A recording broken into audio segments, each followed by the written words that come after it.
Combo എന്ന് പറഞ്ഞാൽ 2 പേര് തോന്നുന്നുണ്ട്, എനിക്കറിയില്ല. അപ്പൊ ഒരു പുതിയൊരു സാധനം വന്നിട്ടുണ്ട്, 3 പേര് വെച്ചില്ല. ജബ്രി പറഞ്ഞ Jasmine plus Gabri plus Sai, അതാണ് ജബ്രി. കൂടെയുള്ള അദ്ദേഹത്തിന്റെ വൈഫ് തന്നെ ഇങ്ങനെയായിട്ട് ട്രോളാണെങ്കിൽ അല്ലെങ്കിൽ ഇങ്ങനെ പറയുന്നത് ഈ പുറത്തുള്ളവരുടെ കാര്യം ഒന്ന് ആലോചിച്ചു.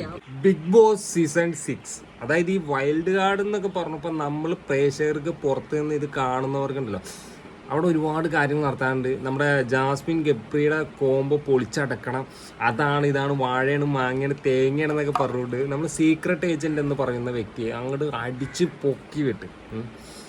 പക്ഷേ ഉണ്ടല്ല, താൻ കുഴിച്ച കുഴിയിൽ താൻ തന്നെ വീഴുക, അല്ലാന്നുണ്ടെങ്കിൽ കർമ്മൈസേ ബുമറാങ് എന്നൊക്കെ പറയുന്ന പോലെ ഇങ്ങനെ ബിഗ് ബോസിൽ വെച്ച് ഒരുപാട് കണ്ടൻസിനെ പുറത്ത് വ്ളോഗിലൂടെ അല്ലെങ്കിൽ അതിൻ്റെ ഇതൊക്കെ പറയുമ്പോൾ റിവ്യൂ ഒക്കെ പറയുമ്പോൾ ഉണ്ടല്ലോ, ഞാൻ അടിച്ച് കിലിക്കാണ് കൊടുക്കുക. എന്നാൽ ഇന്ന് അദ്ദേഹത്തിന്റെ അവസ്ഥ എന്താണെന്ന് അറിയോ?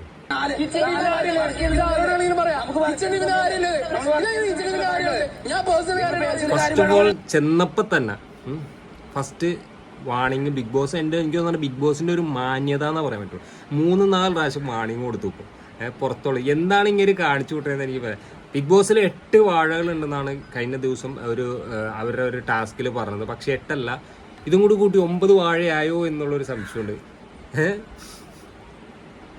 എന്താ രഹസ്യം പറിച്ചിൽ, എന്താ ഇരിപ്പ്? ഇവരുടെ കോംബോ പൊളിക്കാൻ വേണ്ടി, അതായത് ഗബ്രിയുടെയും ജാസ്മിയുടെയും കോംബോ പൊളിക്കാൻ വേണ്ടിയാണ് നമ്മളവരെ ഈ പറഞ്ഞ മാതിരി മാക്സിമം പുറത്തുള്ള കാണാൻ, അല്ലെങ്കിൽ മെസ്സേജുകളും പലതും വന്ന് പല വീരവാദമൊക്കെ പൊളിക്കേണ്ട പോയാൽ വന്നപ്പോൾ തന്നെ ഗബ്രിക്ക് മാലയിട്ട് കൊടുത്തു. അത് കോട്ടെ എന്ന് ചോദിക്കാം.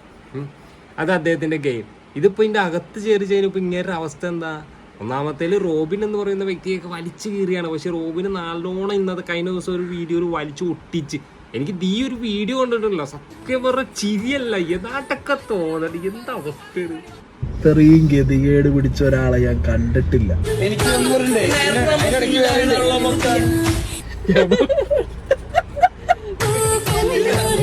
ഇതിനും വലിയൊരു പൊട്ടത്തര ഈ നൂറ്റാണ്ടിൽ സംഭവിക്കാനില്ല.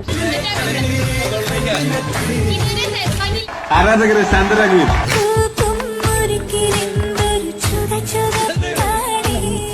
എന്ത് വിധി ഇത്, വല്ലാത്ത ചതി ഇത് എന്ന് പറഞ്ഞ അവസ്ഥയിൽ പോയല്ലോ ഇപ്പൊ ആ മനുഷ്യന്റെ.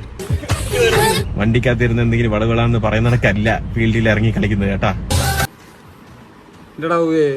റോബിൻ പറയാൻ യാതൊരു തെറ്റില്ല. കാറിന്റെ അകത്തിരുന്നിട്ട് കൊണ അടിക്കണ മാതിരിയല്ല അതിന്റെ അകത്ത്. ഗ്രൗണ്ടിൽ ഇറങ്ങി കളിക്കും ഭയങ്കര പാടാണ്. ഇതായതുണ്ടല്ലോ, മിക്കവാറും എൻ്റെ ഈ ചേച്ചിയോട് എനിക്ക് ഒന്നേ പറയാനുള്ളൂ, കൂടെ ജാസ്മിനെ പൊളിക്കാൻ പോയിട്ട് അവസാനം ജാസ്മിൻ സീക്രട്ട് ഏജിനായിട്ട് പോവാണ്ട് നോക്കിക്കോ. മിക്കവാറും ആ റൂട്ട് ഇപ്പം ഗബ്രി വളരെ കുറവാണ് ജാസ്മിൻ്റെ കൂടെ ഉള്ള ഒരു ഇരിപ്പും വരുന്നു. ഇപ്പം ഫുൾ ടൈം സീക്രട്ട് ഏജൻ്റാ. പൊളിക്കാൻ പോയതാണോ, കൂടാൻ പോയതാണോ, ഇനിയൊരു വാഴ നടാൻ വേണ്ടി പോയതാണോ എന്ന് എനിക്കറിയാവുള്ളൂ. എന്താണെങ്കിലും സംഗതി നല്ല സെറ്റായിട്ടുണ്ട്. ഇങ്ങനെ മിക്കവാറും ഒന്നല്ലെങ്കിൽ ബിഗ് ബോസ് അടിച്ച് ചവിട്ടി പുറത്തിടും. അല്ലാന്നുണ്ടെങ്കിൽ നമുക്ക് നല്ലൊരു കോമഡി പീസിനെ കിട്ടും ഈ ഒരു ബിഗ് ബോസ് കഴിയുമ്പോൾ.